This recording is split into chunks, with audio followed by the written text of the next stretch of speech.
Hello. How are you all doing this afternoon? Good.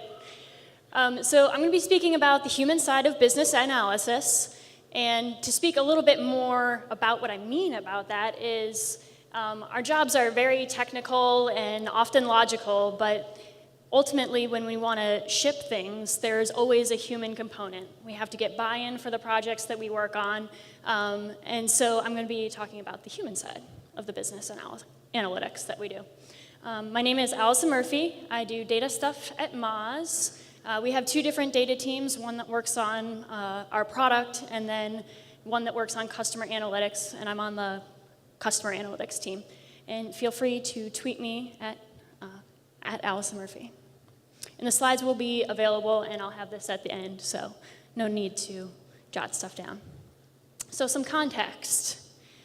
So I said I worked at Moz. We sell software that helps people do inbound marketing and SEO. We also create a lot of content that helps our community be able to do SEO better, and we also have an annual conference, MozCon. So the context of everything that I'm about to speak to you about is we've been growing a lot this past year. We've picked up 50 people in the past year, which is quite incredible. And we've also been changing a lot as a company. We changed our name from SEO Moz to Moz, and this was reflective of the fact that we were kind of broadening the scope of what we were targeting for our tools. And subsequently, our tools changed as well. This is our old SEO Moz Pro application, and now we have a much fancier tool that has more data sources. And we moved into a new office, which was exciting. But our data has been changing as well because we've been kind of going from that startup phase into a larger business. And so this is kind of applicable to anybody who is kind of going through that growth phase where you actually have to take a step back and make the investments in both your tools and your people in order to be able to scale well as a data organization. So the first thing that we did was we changed our web analytics tool from Google Analytics to Adobe Analytics. And this allows us to pump in a lot more of our customer data and make better joins. We also used to have 5 different servers on which our reporting data lived, and we consolidated it down into one reporting server. And that is what is feeding into Adobe Analytics. And then I used to get my requests via email for what I worked on. And then we switched to Trello. And so we have this nice prioritized queue, and everybody can see what's being worked on and the priority and stuff like that. So we're doing a much better job of communicating which projects we're working on. We aren't there yet, though, for sure. But the context of everything after this is going to be what we've learned trying to set us up to scale. So now, imagine a beach ball, much like this one. Nice, big, round. Those are the colors are the components of your data system. And I'll go into them a little bit more in a bit, but just know that these are different facets of your data system. Now get close. A little bit closer. Closer still. Okay, perfect. It's a lot of green, right? And that's the perspective that we have when we often start out, right? We're tactical, we're in the weeds, we're in the nitty-gritty of one certain aspect of our data system. But then you might branch out into orange and yellow. But that's all it is. It's just a series of colors until you step back and see the whole picture, that you have all of these different systems that are playing together, and they wouldn't actually function unless you had the other one. So if you were missing a color, it wouldn't be a ball. So this beach ball functions, helps you play games, but it probably doesn't look like this. It would be nice if our data systems were nice and perfect. It probably looks like that, right? A little deflated, missing chunks. There are holes. Some parts really weren't meant to scale either. Dang, it just does not hold air. So goal number 1 is to build the MVB, which is the minimum viable beach ball. So now let's dig more into the components of the data system. So we have the data infrastructure, data integrity, data access and visualization, the infrastructure change process, the data utilization process, and the people in your organization. So you need all of these components in order to make your data system work. So I talked about how we've been making changes at Moz, but I'm guessing when a lot of people go to the point where they're really trying to leverage a lot of the data, they really want to consolidate the number of sources that they have so that it's easier for less technical people to access the data. Next is data integrity. When I first started at Moz, I'd have to go find the data source, right? And then you'd have to figure out if the data is incorrect, if there are gaps and stuff like that. But we're shifting to a system where we're systematically going through each of the sections and ensuring the quality and then having a system in place so that we maintain that quality. And then data access and visualization. Everything used to be kind of holed up in MySQL databases, and now we've switched to Omniture as our key reporting engine. And the reason why we did this is to enable our business users to run the simple analyses on their own. And this allows our company to have more data and better data, but it also helps free up the analysts to work on more complex projects as opposed to running simple stuff in MySQL just because somebody doesn't have the skills to do so. The next thing is the infrastructure change process. It used to be somebody would find something that we wanted to change, and everybody any of the engineers had access to make changes. And now we're shifting to a system where we have a point of contact so that we know when all the different changes are being made. Next is the data utilization process.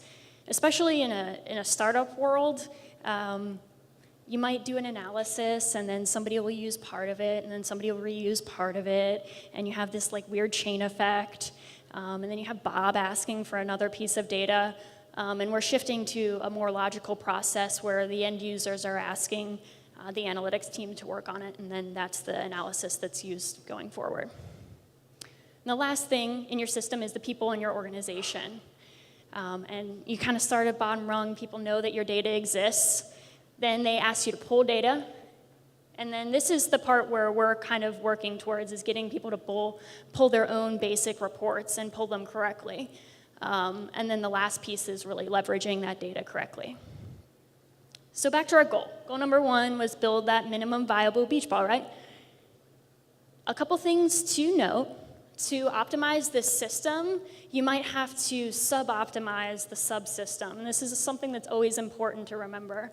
So it might be that you kind of have to let one area languish a little bit in order to level up in other areas. And that's okay, as long as you keep the vision going that you're one day going to have it all working perfectly. The next is to generating change is a people problem, even if the change is technical. And so we all kind of need to work together in order to get these changes in place. And over-communicating what sections you are working on leveling up helps get you buy-in. So now let's talk about ways to get buy-in.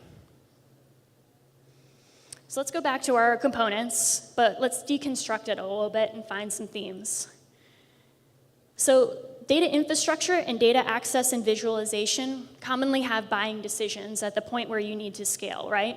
You might need to buy a new back-end system or invest in front-end systems.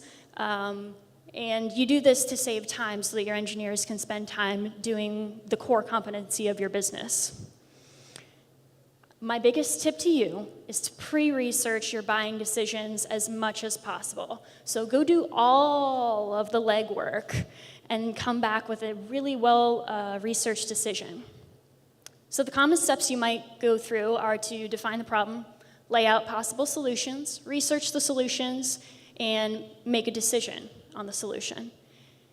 The key here is to have the meeting at step 4 and have it so well researched that it takes a half an hour and 10 people to make the buying decision. And that's what we did at Moz. In this 22-slide deck and 30 minutes, we made a $100,000 buying decision. So you can do it, but these 2 slides right here, there was so much research that went into figuring out which back-end and front-end solutions were realistic for us as we scaled. The next theme would be change process. It's important here to co-create process and content changes so that you have the buy-in. Ultimately, you want people to live in whatever solution you pick. And so just coming up with it yourself is not going to be the most effective thing. So these were the same steps as before, but you need to have a meeting at step 2 and step 4. So one thing that we do a lot at Moz is these kind of like co-creation meetings where we have just like tons and tons of post-it notes. And in this meeting, there are actually 4 different groups that had like 3 or 4 people in each of them. And we were creating our main top-level dashboard for what we wanted to see going forward. And this helped us inform what tools we wanted to select and how they would be visualized. Next is the leveling up. So you have people in your organization and data integrity. So the important thing here is to empower leveling up. So be intentional about the resources that you give people because people don't have a lot of time to spend figuring out your tool. Provide in-person training for the people who should be using the data every day, and then provide optional training for everybody else. And then let's talk about ways to ship. So a minimum viable product versus all-in-one. I'm personally a fan of shipping a minimum viable product first. So I want to create dashboards that people live in, right? The worst thing is when you create stuff and nobody uses them. So I will often build prototype like in Excel and update it by hand for weeks and figure out what we're actually using and not using and ask people to go in and cut what they're not using and then add other things. And then the other reason why shipping an MVP is important is because you can plan less and ship and iterate more. Now, if we want to talk about the process side, it's important to allow processes to process changes to ship less than perfect, and then let the organization learn.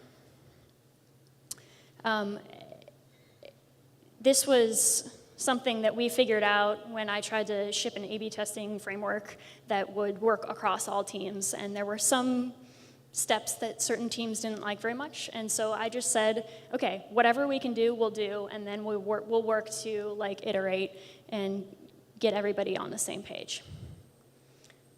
Now, one thing that's important, when you start out with a data analytics team, you're probably understaffed, right? So I have found that leveraging and empowering all the rest of the people in the organization is a great use of your time. So I talked about how we used to get our requests through email and now use Trello. But the key here was that I used to prioritize the list in Trello. So I used to waste a lot of time talking to key stakeholders. And now the teams self-prioritize their lists for the projects, so I don't waste time doing those things. You can also enable your teams to use a framework. So I talked about the A/B testing framework, and all the teams just follow that, and there's no one person kind of like beating down everybody's throats about it. Now, goal number 2 would be to expand the beach ball once you've got everything in place. Now, the key takeaways of the presentation are to build the minimum viable beach ball, pre-research buying decisions, co-create your processes, and empower leveling up. And then the slides are available here, and I don't think we have any time for questions. Unfortunately not. We've got so much content. We're running a really tight schedule. Thank you so much to Alyson. A big round of applause.